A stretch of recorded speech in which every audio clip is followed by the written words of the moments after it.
Morning students, કેમ છો? મજામાં ને? હવે આપણે એસે1ની એક્ઝામ કમ્પ્લીટ કરીએ છીએ ને, તો એસે1ની એક્ઝામમાં બધા જ પેપર સરસ ગયા હશે અને આપણું ગુજરાતીનું પેપર પણ સરસ જશે. ઓકે, તો ગુજરાતીમાં પહેલાં આપણે એમસીક્યુ જોઈ લઈએ. ઓકે, તો જુઓ, એમસીક્યુ પહેલાં તમારે રોલ નંબર લખવાનો છે, નામ લખવાનું છે અને તારીખ લખવાની છે. ઓકે, જો એમસીક્યુ પહેલો એમસીક્યુ છે ચિત્ર. મોસ્ટ ઓફલી તમારે ચિત્ર જોઈને પહેલો મૂળાક્ષર લખવાનો છે. બરાબર, ચિત્રમાં આ શેનું ચિત્ર છે તે ધ્યાન આપવાનું છે અને ખાલી જગ્યા મેં કૌંસમાં લખ્યું જ છે મૂળાક્ષર લખો, પરંતુ તમારે ચિત્ર જોઈને પહેલો મૂળાક્ષર લખવાનો છે. થ આવશે, ત આવશે કે દ આવશે, જે પણ આવતું હોય. ધારો કે ઠ આવતો હોય તો એની બાજુમાં કૌંસ આપ્યો છે, ત્યાં રાઈટ ક્લિક કરવાનું. ત આવતો હોય તો એની બાજુમાં પણ કૌંસ આપ્યો છે, એમ પર રાઈટ ક્લિક કરવાનું.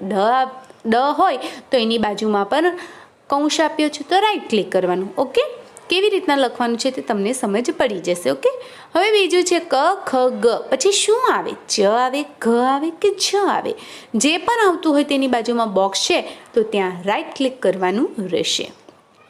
ત્રીજું પણ જુઓ, ચિત્ર શેનું છે? ખાલી જગ્યા દો, મૂળાક્ષર લખો. તો ખ આવશે, જ આવશે કે ઘ આવશે. જે પણ આવતું હોય એની બાજુમાં બોક્સ હોય તો ત્યાં ક્લિક કરવાનું રહેશે. ઓકે, હવે 4th નંબર જુઓ.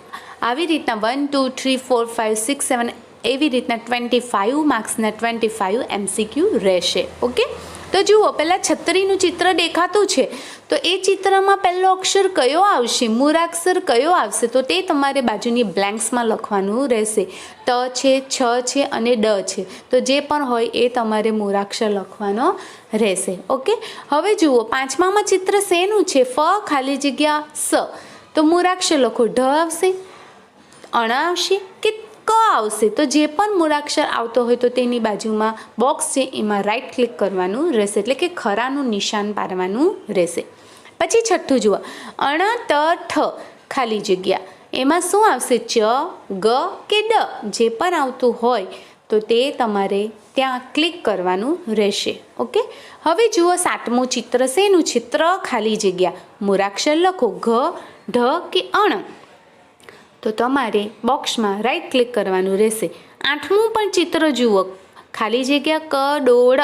મૂળાક્ષર લખો. ચ, ગ કે ઠ. જુઓ, એમાં ચ છે, જો ચ આવતો હોય તો ચ પર ક્લિક કરવાનું. બીમાં ગ છે તો ગ આવતો હોય તો ગ પર ક્લિક કરવાનું. અને સીમાં ઠ આવતો હોય તો થ પર ક્લિક કરવાનું. ઓકે, તો 8 સુધી આપણે જોયા. હવે આગળ જોઈએ આપણે 9મું. જુઓ, આ પણ એક ચિત્ર છે, તો આપણા ઘરમાં જોવા મળે છે. તો ખાલી જગ્યા રોડી.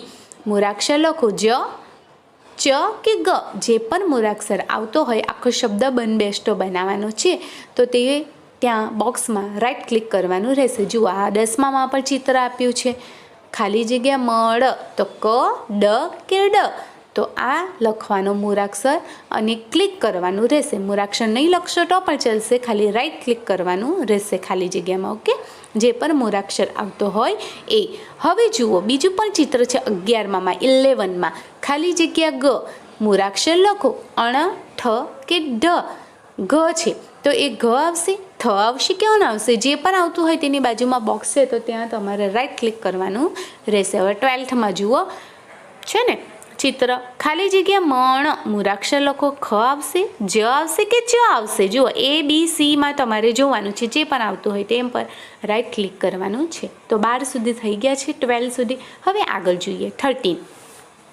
ચિત્ર આપ્યું છે, આ આપણા ડેડી પહેરે છે ને, તો તેને શું કહેવાય? ખાલી જગ્યા મીસ.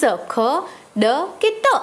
જે પણ આવે ત્યાં રાઈટ ક્લિક કરવાનું. બીજું ચિત્ર છે, જુઓ, ઝાડ પણ મસ્ત મજાનું બેઠું છે, પક્ષી. એને શું કહેવાય? ખાલી જગ્યા કલી. તો ચ, ટ કે ડ. 15મું જુઓ, એટલે કે 15. જુઓ, પાણી છે, મસ્ત મજાના પાણી દેખાય છે, તો ખાલી જગ્યા ડાવ. ગામડામાં જોવા મળે છે. ત, ઠ કે ડ. જે પણ આવતું હોય એને બાજુમાં કૌંસ આપ્યા છે, એમાં રાઈટ ક્લિક કરવાનું. ઓકે સ્ટુડન્ટ્સ, હવે 16માં જુઓ, આપણે જેમાં રહીએ છીએ એને શું કહેવાય? હાઉસ. હાઉસને ગુજરાતીમાં શું કહેવાય? તો ખાલી જગ્યા ર. ઘ, ઝ કે ક. જે પણ આવતું હોય એ તમારે લખવાનું રહેશે. ઓકે, હવે 17 જોઈએ. જુઓ, મસ્ત વિદ્યાર્થી કપડાં પહેરીને, યુનિફોર્મ પહેરીને સ્કૂલે જાય છે. જુઓ, બેગ પણ ભેરવી છે, તો એને શું કહેવાય? એણે યુનિફોર્મ પહેર્યો છે, એને ગુજરાતીમાં શું કહેવાય? ખાલી જગ્યા અણવેશ. ખ, ક કે ગ આપણે શીખી જ ગયા છે, બરાબર. તો 18મું એટલે કે 18મું જુઓ, દાદાની લાકડી, એને શું કહેવાય? ખાલી જગ્યા ડી. છ આવશે, અણ આવશે કે ડ આવશે? એમાં અણ છે, બીમાં છ છે અને સીમાં ડ છે. જે પણ આવતો હોય એની પર રાઈટ ક્લિક કરવાનું રહેશે. જુઓ આ પાણી દેખાય છે, પાણીને આપણે શું કહીએ બીજું? તો ખાલી જગ્યા અડ એમ છે, તો તેમાં શું જ આવશે, ખ આવશે કે ગ આવશે? તો તમારે એ આ પણ આપણે જોઈ ગયા છે, બરાબર ને, જ્યારે ભણતા હતા ત્યારે. તો એ તમારે તે બોક્સમાં કરવાનું રહેશે. હવે 20 નંબર જુઓ, આ તો બધાને જ ખબર હોય, ખાલી જગ્યા ટાળો. તો શું આવશે? ખ, ડ કે ઝ? ઓકે, જે પણ આવતો હોય એની બાજુના બોક્સમાં રાઈટ ક્લિક. હવે આપણે આગળ જોવાનું છે. 17 પણ જોઈ ગયા, બરાબર. હવે 21, 20 સુધી જોઈ ગયા ને આપણે. જુઓ હવે 21. તો જુઓ આ આપણે ખાય છે ગ્વાવા, એને ગુજરાતીમાં શું કહેવાય? ખાલી જગ્યા મળું ખ, તો અણ જ કે ઠ. પછી જુઓ યુદ્ધ કરવા માટે રાજાઓ મહારાજાઓ યુઝ કરતા હતા, એને શું કહેવાય? ખાલી જગ્યા લ વાડ, તો ડ કે ક. પછી જુઓ ખાલી જગ્યા ડીયો, શું આવશે? ખ, ક કે ગ? જે પણ આવતું હોય તેની બાજુમાં કૌંસમાં રાઈટ ક્લિક કરવાનું રહેશે. ખાલી જગ્યા બુટર, ચ ક કે ગ? ખાલી જગ્યા અણપતિ, ત ઠ કે ગ? જે પણ આવતું હોય તેની બાજુમાં કૌંસ આપ્યો છે, તો તેમાં રાઈટ ક્લિક કરવાનું છે. એવી રીતના 1 to 25 સુધી તમારે રાઈટ ક્લિક, જેમાં આન્સર સાચો હોય એ તમારે રાઈટ ક્લિક કરવાનું રહેશે. ઓકે વિદ્યાર્થી મિત્ર, બહુ જ ઇઝી છે અને તમને આવડે જ છે, ટીચરે શીખવું જ છે. Okay, goodbye, take care, all the best, stay at home, stay safe. Okay.